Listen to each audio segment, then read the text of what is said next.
সমস্যা হলো যুনুবি, আমার গুনাহ। আল্লাহু আকবার বলেন। গুনাহ হলো আমার সমস্যা। আপনার কোনো টেনশন আছে নাকি? আমার কোনো টেনশন নাই। আপনার সন্তানদের জন্য আমি কিছু ব্যবস্থা করতে চাই, আপনি যদি অনুমতি দিয়ে দেন। তিনি বললেন, শোনো ওসমান, আমার কোনো প্রয়োজন লাগবে না, আমার সন্তানদের জন্য কোনো প্রয়োজন লাগবে না, কারণ আমি আমার সন্তানদের জন্য এমন একটা সম্পদ রেখে যেতেছি, যদি কোনো বান্দা সকাল বিকাল সূরাতুল ওয়াকিয়া যদি সকাল বিকাল পড়ে, সকল রিজিকের ফয়সালা আমার আল্লাহ তার করে দেন। জোরে কোন সুবহানাল্লাহ। সবকিছু তো সময় মতো হওয়া উচিত। যে যুবকের বয়স 40 বছর পার হয়ে গেছে, এরপরও যে যুবক বিয়ে করে না, সে কি ঠিক থাকার কথা না বাইপাস মারার কথা? সে তো ঠিক থাকার কথা না। আমি বাস্তব কথা বলছি, কিন্তু রাগ করতেছেন নাকি আপনারা? সবকিছুর একটা সময় থাকে। আল্লাহ রাব্বুল আলামিন বলছেন, শোনো, নামাজ ঠিক করো, জিহ্বা ঠিক করো, অর্থকে পিউরিফাই করার জন্য যাকাত দাও। নফল মনে করে না ফরজ মনে করে? ফরজ মনে করে যাকাত দাও। নাম্বার 4 হলো লজ্জাস্থানকে হেফাজত করো। লজ্জাস্থানকে হেফাজত করার একটা বড় মাধ্যম হলো বিয়েটা করে নাও। বিয়েটা হলো করে নিলে পরে বউ হবে তোমার দারোগা, বউ হবে তোমার ইমানের পাহারাদার। বউকে সাথে নিয়ে রাস্তায় চললে পরে ওই পুরুষ কি কোনো মহিলার দিকে চেয়ে থাকতে পারবে নাকি? ক্ষমতা আছে কম? ওই মহিলার সামনে যদি, স্ত্রীর সামনে যদি কোনো স্বামী যদি চেয়ে থাকে, হয়তো 1 মিনিট, আধা মিনিট কোনো মহিলার দিকে চেয়েছিল, হয়তো বউটা এটা দেখে ফেলেছে, সেই সময় কিছু বলবে না, রাস্তায় বাইরে আছে কিছু বলবে না। সন্ধ্যার পরে যখন বলবেন, সন্ধ্যার পরে যখন স্বামী ডাক দিয়ে যখন বলবে, সুইট এই দিকে আসো, রাগ করে বলো, তো তোমার সুইটে চায় থাকো আরেক দিকে। আমি কি ভুল বলতেছি?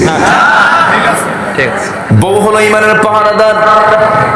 লজ্জাস্থানকে হেফাজত করো। আল্লাহ তাআলার পরামর্শ এগুলো, আব্দুল্লাহ আমিন এগুলো মন গড়া কোনো কথা বলতে আসে নাই। আল্লাহর কথাগুলো একটা একটা করে আমি বলার চেষ্টা করছি।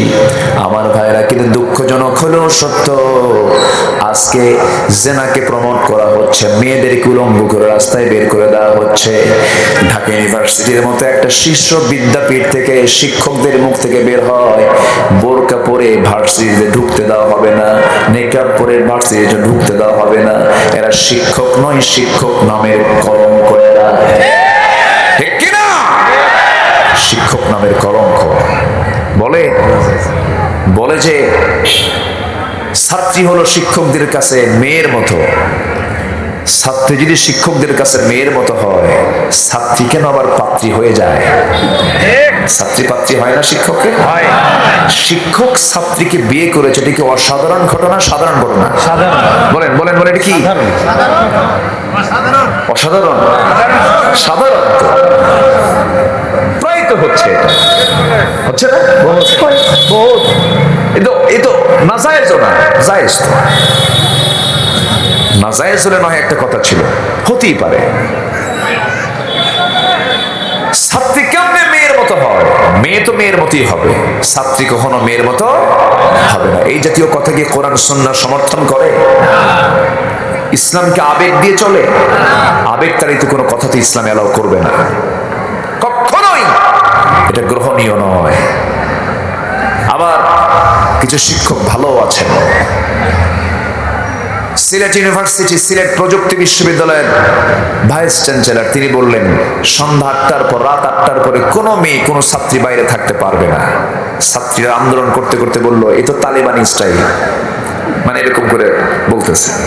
শেষ পর্যন্ত উপাচার্য বলেছেন, ভাইস চ্যান্সেলর বলেছেন, তোমরা যদি বলো তালিবানি স্টাইল, হ্যাঁ এটা আমার স্টাইল, যা, তবু আমি বাইরে বের হতে দেবো না। ভালো কিছু আছে না নাই? আসতে বলবেন না, ভালো কিছু আছে না নাই?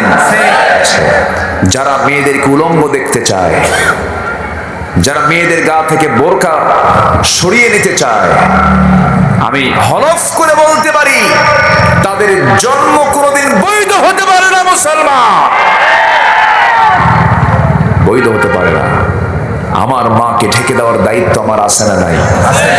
আমার মার ইজ্জত আব্রুকে ঢেকে দেওয়ার দায়িত্ব আমার আছে না নাই?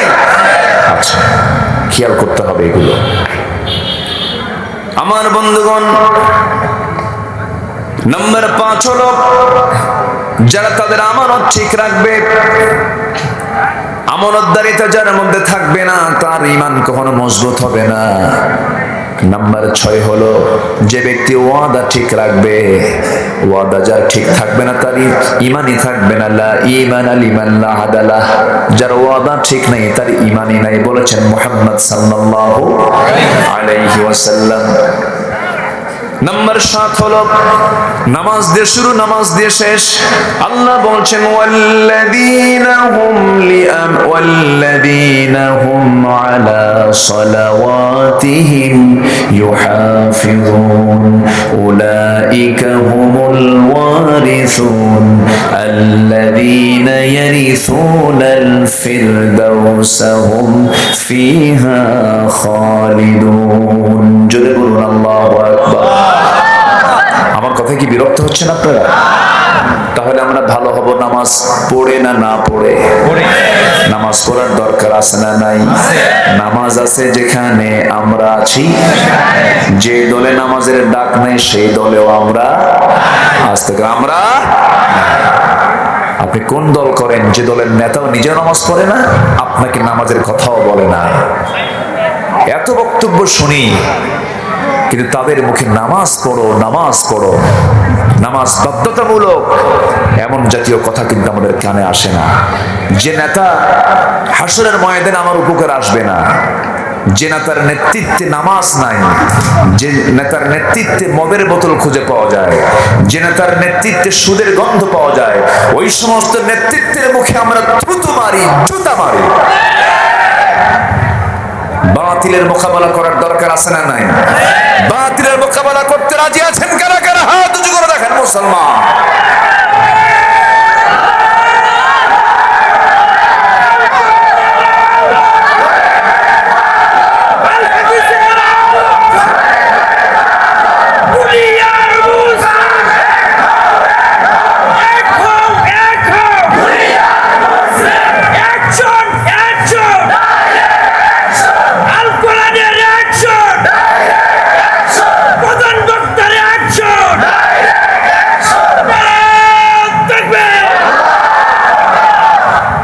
ইসলাম তো ডাইরেক্ট থাকতে বলে, ঠিক কিনা?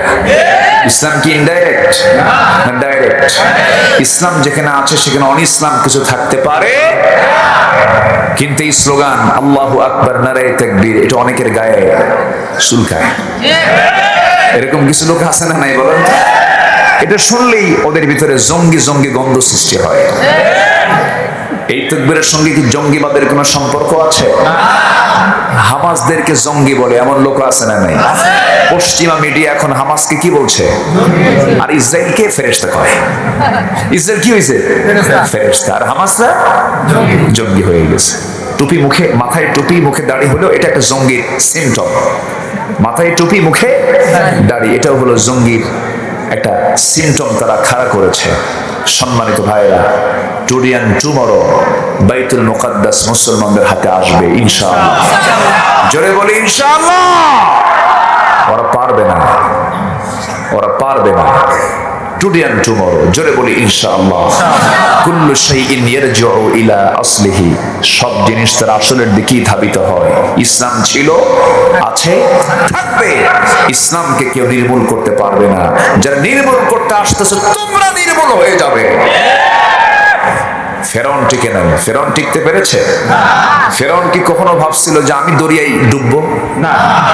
সে কি বলছিল? সে কি ভাবছিল কখনো? তবে বলেছিল। কিন্তু তাকে প্রশ্ন করা হয়েছিল, আচ্ছা যদি গোলাম যদি মালিকের কথা না শুনে তাহলে তার কি করা উচিত? দরিয়ায় চুবায় মারা উচিত। এটা ফেরাউন কইছিল? কিন্তু বলছিল, বলছিল। ফেরাউন মুসা আলাইহিস সালামের মৃত্যুকে নিশ্চিত করার জন্য তাকে মেরে ফেলবে, চতুর্দিকে সৈন্য নিয়ে সামনে দরিয়ার মুখোমুখি করে দিয়েছে। আর হাসতেছে পিছন থেকে, মুসা তুই আজকে পালাবি কোন জায়গায়? আজকে তোকে এবং তোর কওমকে শেষ করে দেব। পিছন থেকে আল্লাহ কয়, ফেরাউন তুই পালাবি কোথায়? সুবহানাল্লাহ বলবেন না? আল্লাহ আছেন না নাই? আল্লাহ আছেন না নাই? সবচেয়ে কম দেখেন না সবচেয়ে বেশি দেখেন? সবচেয়ে কম জানেন না সবচেয়ে বেশি জানেন? তিনি জানেন কোথায় কিভাবে ধরতে হবে। ওয়া মাকারু ওয়া মাকারাল্লাহ আল্লাহু খায়রুল মাকিরিন। আমার বন্ধুগণ, মুসাও জানতেন না আমি দুনিয়া থেকে নিষ্কৃতি পেয়ে যাব, এপার থেকে ওপারে আমি চলে যাব, এটাও তিনি 5 মিনিট আগেও জানতেন না। এবার বলছেন আল্লাহ বড় মুসিবতে পড়লাম, কি করা যায়? ইমানদার বান্দা কার উপরে ভরসা করে? আল্লাহ বলছেন মুসা চিন্তা করো না, ভয় পেও না, আমি তো আছি তোমার সাথে। যেরকম সুবহানাল্লাহ। তোমার কোনো চিন্তা নাই, তোমার যে হাতের লাঠি আমি আল্লাহ দিয়েছি, লাঠি দিয়ে 12টা বাড়ি মারো পানিতে। কয়টা বাড়ি? 12টা বাড়ি মারো, একটা নয়, দুইটা নয়, 12টা রাস্তা আমি তোমার জন্য বানায় দিলাম, যাও।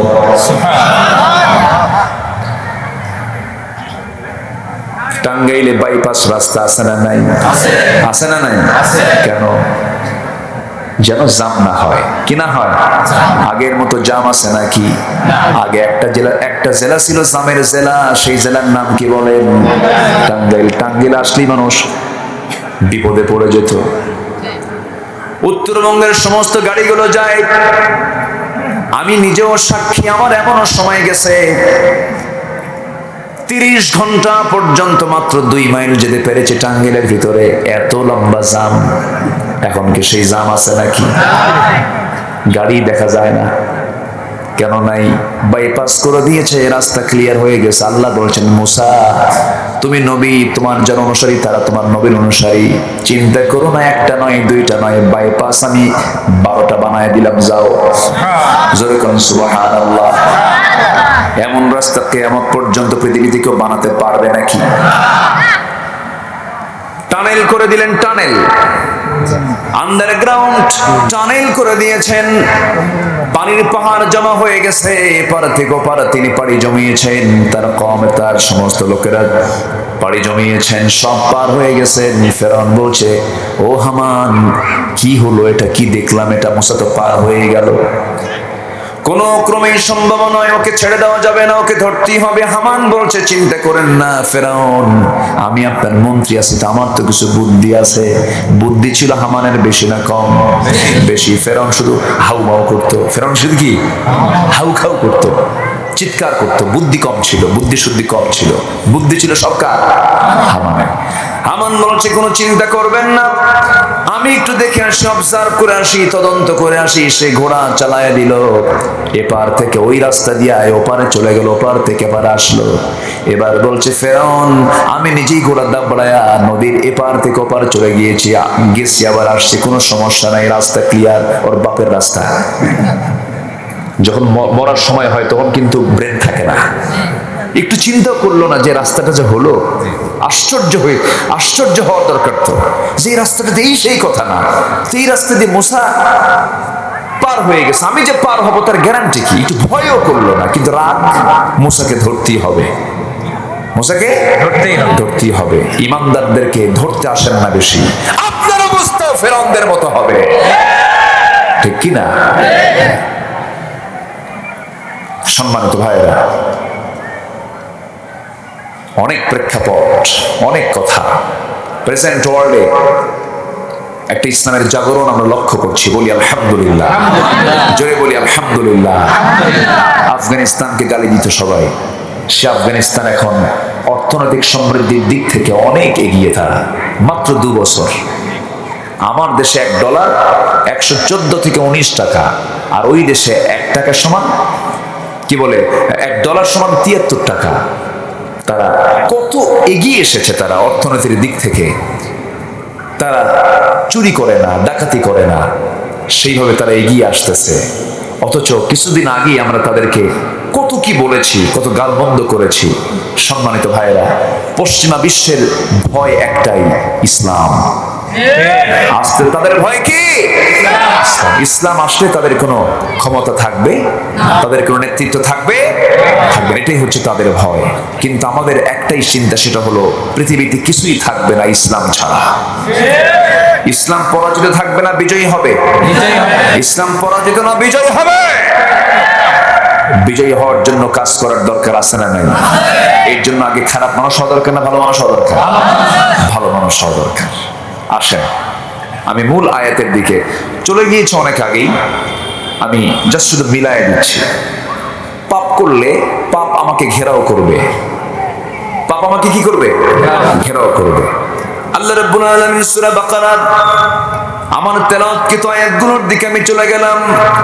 81 এবং 82 নম্বর আয়াতে বলছেন, বালা মান কাসাবা সাইয়্যাতান ওয়া আহাতাত বিহি খাতিআতুহু উলাইকা আসহাবুন নার হুম ফিহা খালিদুন।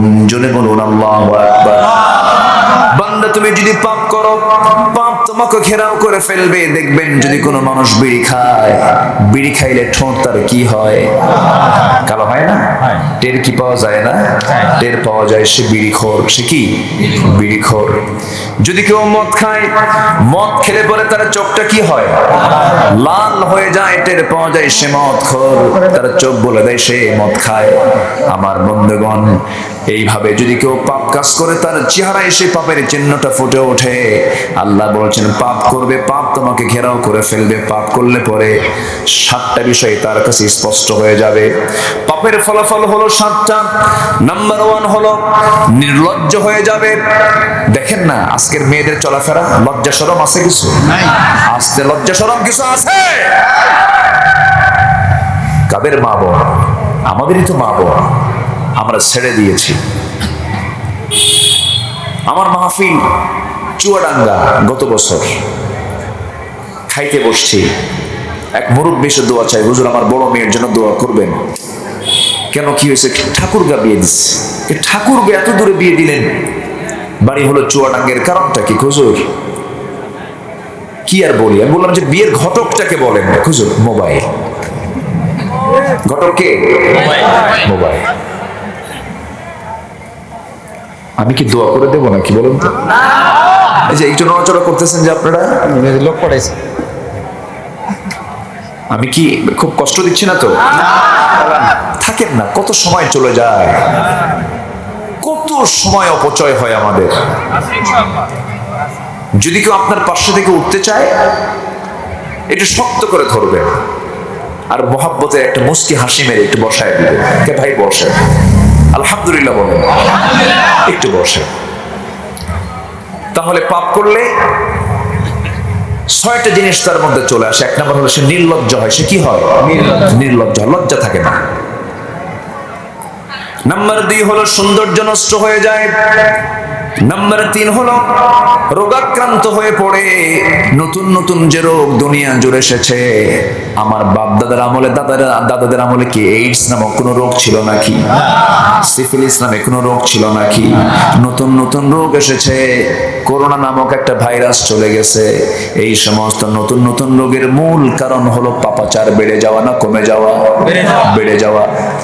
পাপ যত বাড়বে রোগ তত বাড়বে। অতএব হসপিটাল বাড়ানো দরকার না, পাপ বন্ধ করা দরকার। কি বন্ধ করা দরকার?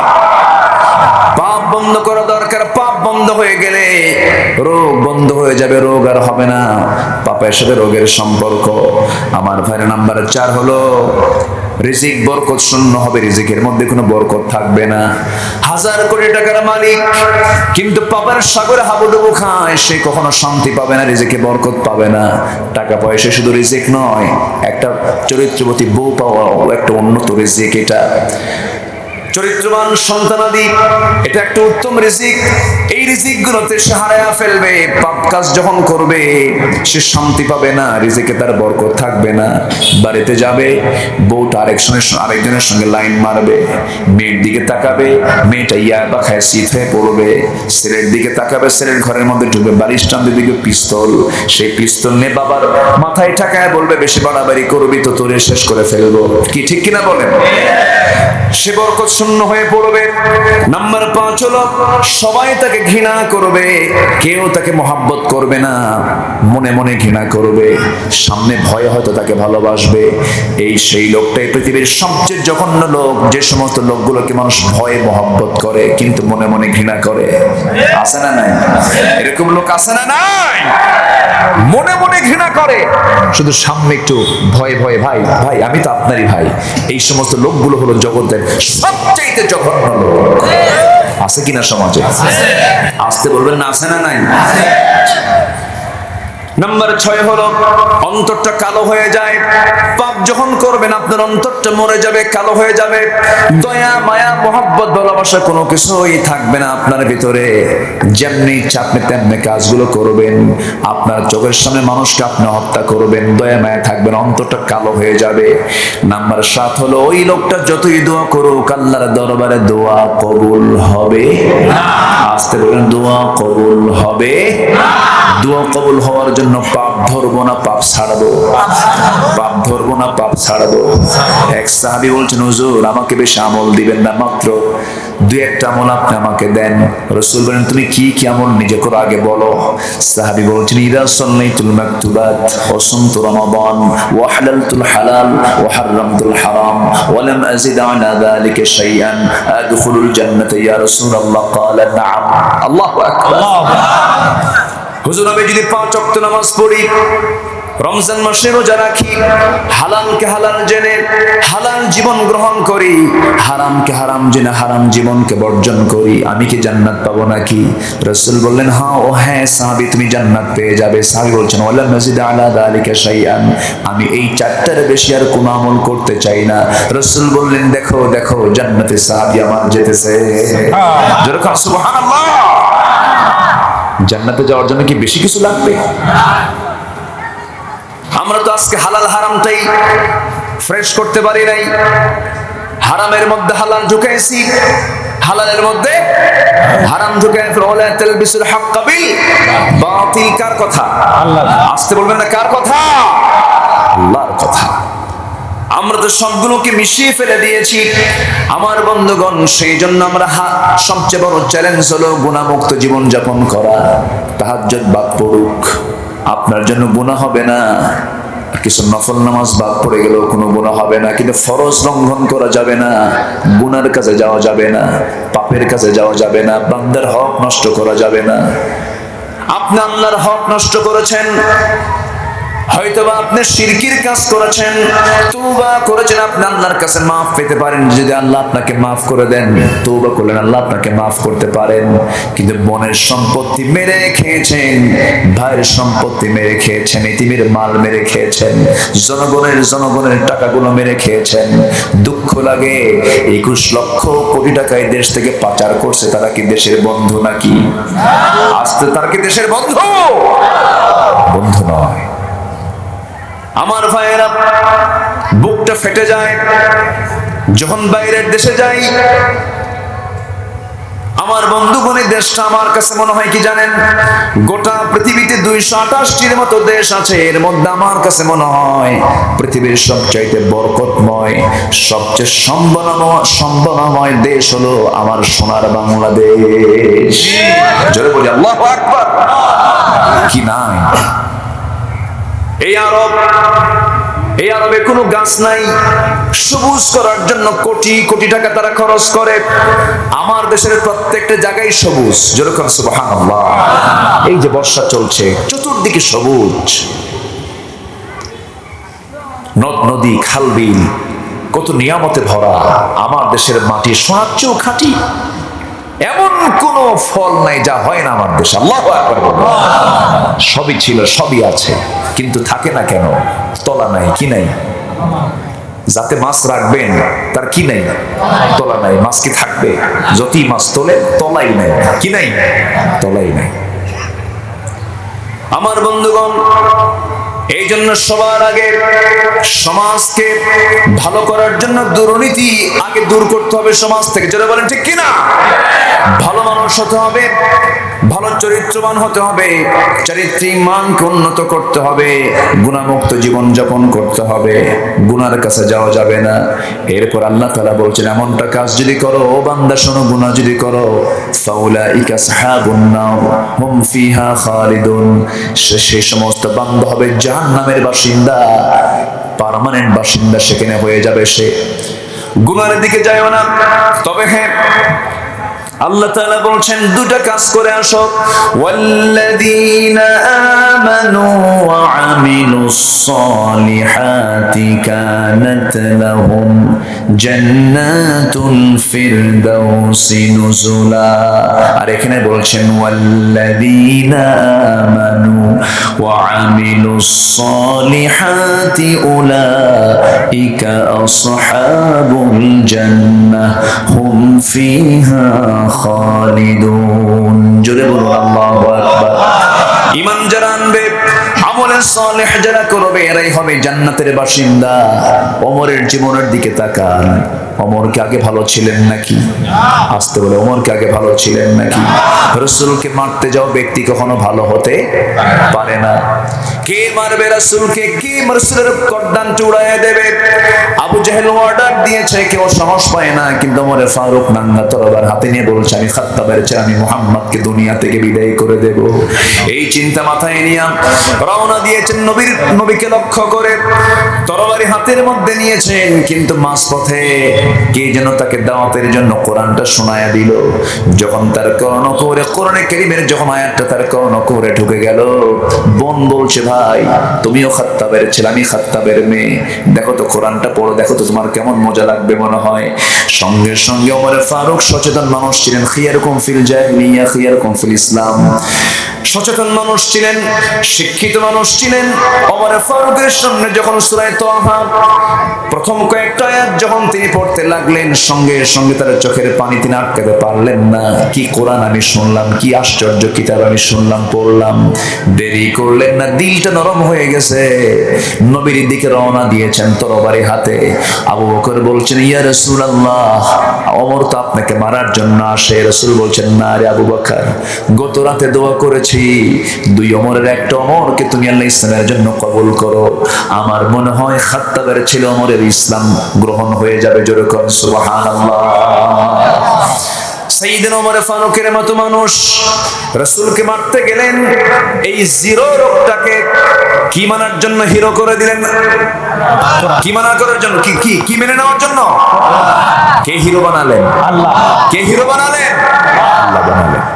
সাইয়েদনা ওমর ফারুকের মতো মানুষ রাসূলকে মারতে গিয়ে পারলেন না, কোরআন থেকে আটকিয়ে দিল, চোখের পানি আটকাতে পারেন না। নবীজির পায়ের কাছে তরবারি রেখে বলছেন, ইয়া রাসূলুল্লাহ, আমাকে কালিমা পড়ায়া দেন, আমাকে দিন গ্রহণ করায় দেন। যে তরবারি আপনাকে মারার জন্য আসছিল, আপনার মস্তকটা দ্বিখণ্ডিত করার জন্য আসছিল, এই তরবারি আজকে থেকে আপনার পক্ষে কথা বলবে। জোরে বলি সুবহানাল্লাহ। সেই ওমর, রাসূল তাকে মাঝে মাঝে বলতেন, ওমর, আমার উপরে যদি নবুয়তের সিলসিলা জারি থাকতো, তুমি কি জানো ওমর, তুমি নবী হতে। জোরে বলি সুবহানাল্লাহ। তুমি নবী হতে। এত মর্যাদা, এত সম্মান আল্লাহ তাআলা তাকে দান করেছেন। রাসূল ডেকে ডেকে 10 সাহাবীকে বলছেন, আবু বকর তুমি জান্নাতি, সুবহানাল্লাহ, ওমর তুমি জান্নাতি, ওসমান তুমি জান্নাতি, আলী তুমি জান্নাতি। কিন্তু এত বিশাল নিউজ পাওয়ার পরেও ওমর ফারুক সারা দিন সারা জীবন কেঁদেছেন। সেজদায় যখন পড়েছেন, হাওমাও করে কেঁদেছেন। নামাজে যখন দাঁড়াইছেন, কিতাবের মধ্যে আসছে নামাজ পড়াচ্ছেন, সূরা ফাতিহা যখন পড়তেন, একটা আয়াত বারবার পড়তেন, বারবার কাঁদতেন, হাউমাউ করে কাঁদতেন। পিছনের 4-5 কাতার পিছনের লোক তার কান্না শুনতো। নামাজের মধ্যে হাউমাউ করে কাঁদতেন, সিজদায় পড়ে কাঁদতেন। ঈদের দিন সবাই ঈদগাহের ময়দানে রোজা শেষ করে ঈদের নামাজে দাঁড়ায় গেছে, ওমর ফারুক মসজিদে এখনো ঈদগাহে যায় নাই। সাহাবায়ে কেরাম এসে বলছেন,